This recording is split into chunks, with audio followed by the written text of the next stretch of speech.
It is an absolute mess. Just take a look at this.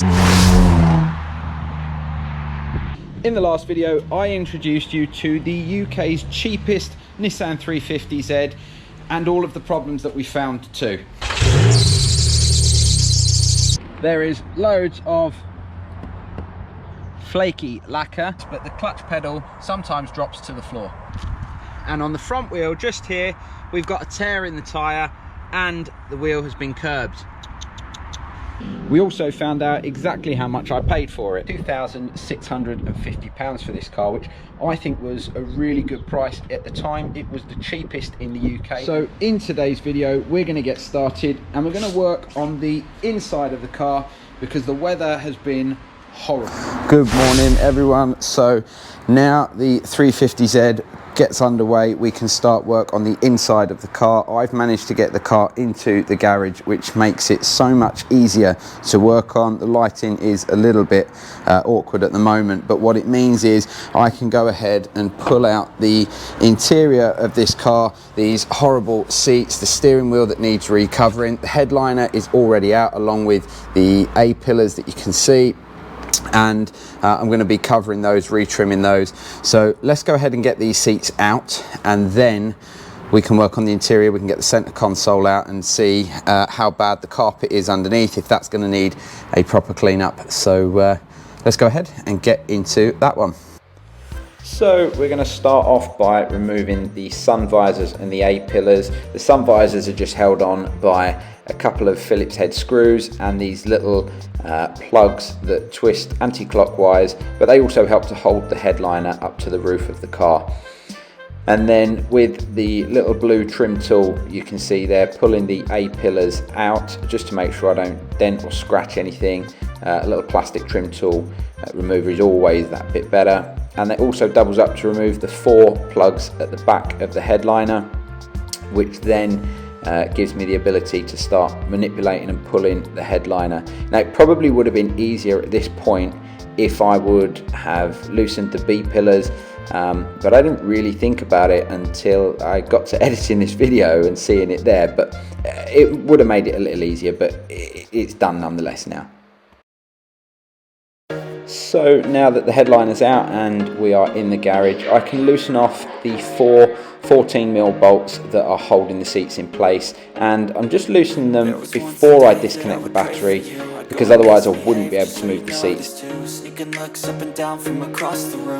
So with the bonnet up, under the right hand side of the engine tray in the UK versions is where you're going to find the battery, and all I really need to be doing here is disconnecting that so that the terminals are well out of the way, and then that way it's going to stop the airbag light from showing up on the dash and needing to get that cleared. So that's just a couple of 10mm bolts to loosen just to take the terminals off the battery.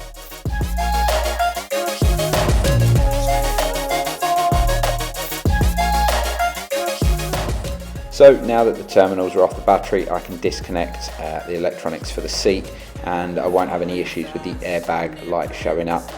Then we can pull the seat out of the car and move on to the driver's side.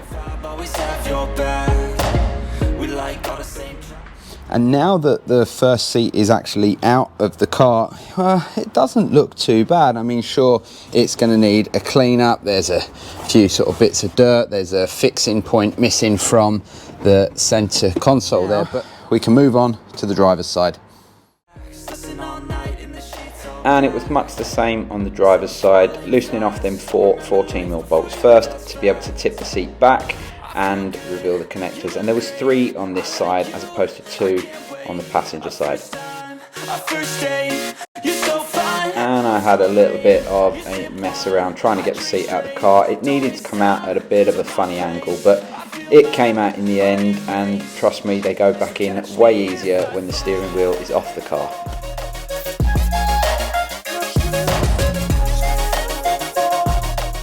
So with the seats out, the interior was actually pretty good. Made it easy just for a quick vacuum over, and there was no real stains or marks to be concerned about.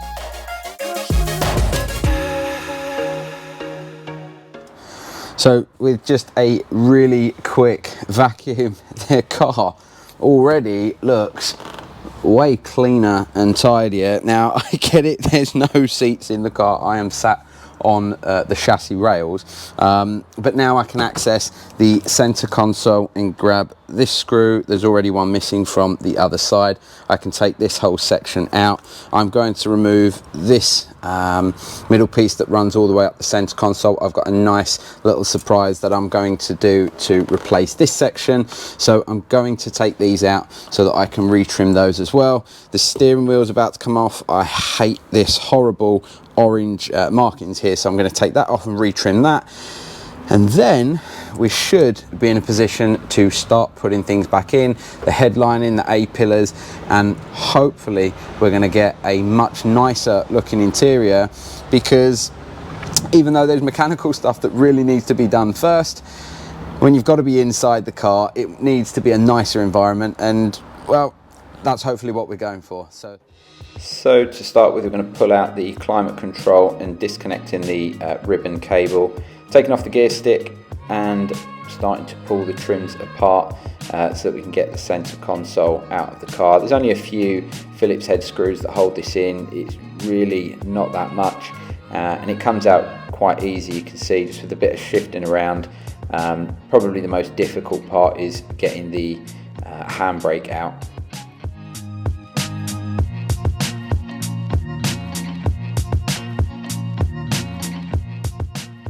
So now that those screws are out and the center console's out, I can pull the middle of the dash out and get rid of that horrible head unit. Now I've just got to disconnect all of those cables.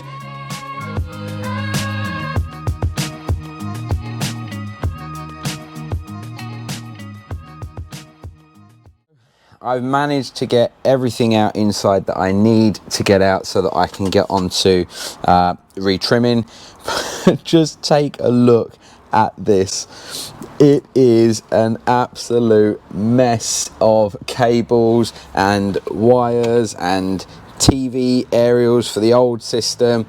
Everything is just everywhere. However, I have taken loads of photos of everything I've done. I've taken them all on my phone, so it should make installing everything way easier, I hope. Wish me luck, because I think I'm going to need it on this one now.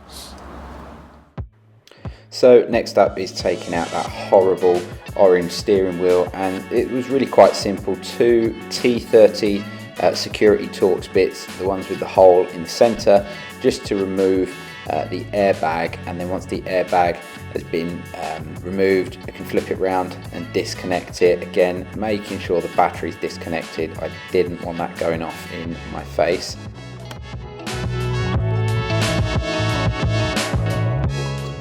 And with the airbag off, it reveals a 19mm nut which holds the steering wheel in, and just disconnecting the earth and the connector for the multifunction controls.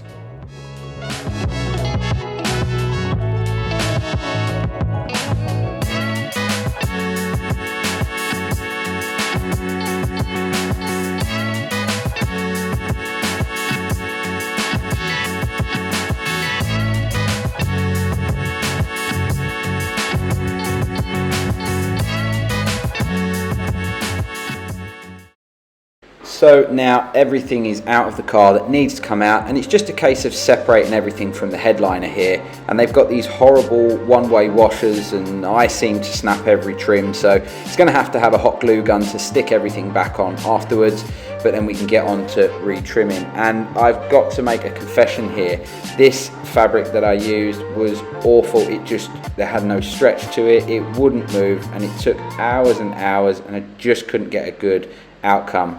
So here I am again with the proper fabric this time. This has got way more stretch and made the job a lot more fun to do. So I will leave a link in the description for you for Material Magic in Leicester, who supplied me with this material. So if you want to have a go at doing your own headlining, you can go and get that exact same material, and it makes life way easier. So once everything's on, I can go ahead and start trimming the excess and gluing everything down. And now you can see I've decided to do the exact same with the A-pillars, and that was only because I had a load of material left over and I thought it would actually look quite nice to cover those too.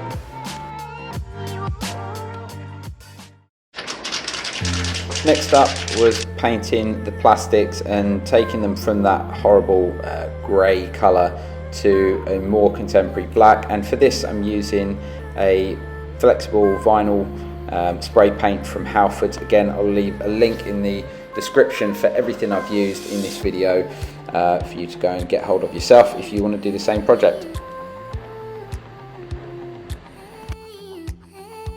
And I can already hear the hate in the comments section for spraying the sun visors, but don't panic, this is a proper fabric spray. It isn't just a regular spray paint, it is a fabric spray, again, which I'll leave a link for in the description. But this covered really quite nice. There was only just about enough in the spray can, so you might want to go ahead and get a second can if you're going to be doing this in your car.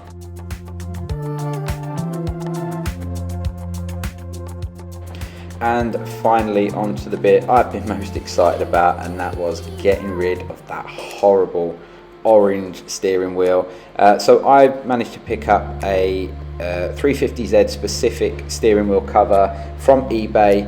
I'll leave a link in the description for this one as well. This was really quite inexpensive and a very easy task to do. It just took forever. It was like 2 hours to get this done, but the results I think are amazing.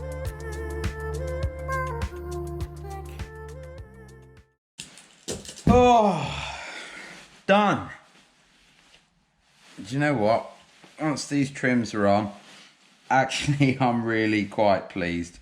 I'll get the trims back on and then we can get this onto the car and get the rest of the interior inside. So no rest for the wicked there, straight back to putting the trims back in the car, and it's pretty much the opposite of taking it all out. Just making sure you're getting the order right is the main thing, and getting all the fixings and clips and all of the electrical connectors back together like you can see here, before I can go ahead and start putting the headliner back in the car, which I really wanted to do before the seats and the steering wheel was in. And I made it a lot easier this time just by loosening the B pillars. I didn't have to take them off, just loosening them was enough to get it in and start getting it hooked back up. And then onto the freshly retrimmed steering wheel, which I think looks amazing. Now there's a couple of little lines one on the steering wheel, one on the steering spindle there, just to make sure you line everything back up so it's straight. Connecting in the ground and the connector for the multifunction, then I can go ahead and get the airbag fitted on too.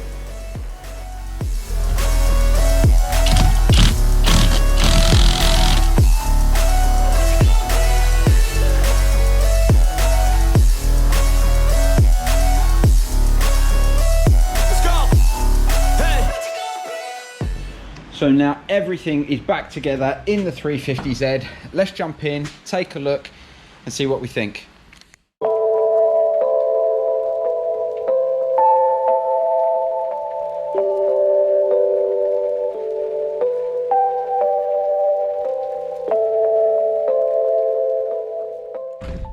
And what a transformation. So we've gone with a carbon wrap on the center console. Now the surprise I'm talking about goes in here. Some of you will probably already be able to guess what it is. I'm not going to give it away, but all I will say is it's coming from America and it's going to take a few weeks to get here, so that's going to have to wait. I'm also waiting for a black leather handbrake cover. We've wrapped the steering wheel. It looks fantastic. I mean, it looks way better than the previous orange horribleness down here, so I'm really pleased about that. The headliner is in black suede, as well as the A-pillars, and you know, I'm really quite pleased with that.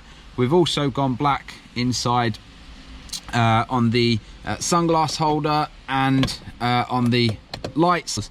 I'm really pleased, and I don't know whether it's just me, but maybe because everything else is black now, I'm kind of liking the color of the seats again a little bit more. So I don't know, should I keep them, should I change them?